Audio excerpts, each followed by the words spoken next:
পোকার জন্য লাইটটা জ্বলাই না, ফিটিং করে রাখছি। হ্যাঁ। পোকাগুলো আসলে ডিস্টার্ব হয় না, খাওয়ার মধ্যে যাবো।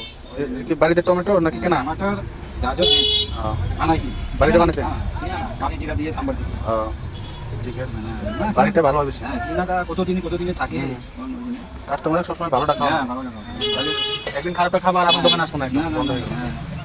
এটাই তো কথা, দোকান তো সবসময় হ্যাঁ, একদিনে সারা চলে। জীবনের জন্য। তাহলে একদিনে চলে।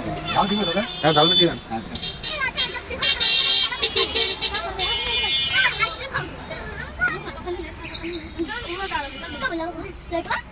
लाइट है कोका, देखो ऊपर कोका बगा, ऊपर लाइट के लगे कोका बगा बगा पूरा तो ऊंचा। हाँ, तब कोका आ जाए, वैसे लाइट नहीं जलेगी, कोका आ जाए। वैसे मैं ना भुजिया तो घरे बनाई। এটা ঘরে বানানি? हाँ, आलू बेसन और मैदा। আলু বেশি করে দাও हाँ, বাড়িতে। এটা के रख दे। हाँ। और उसका एक जगह ना, उसका डाला था। हाँ, हाँ।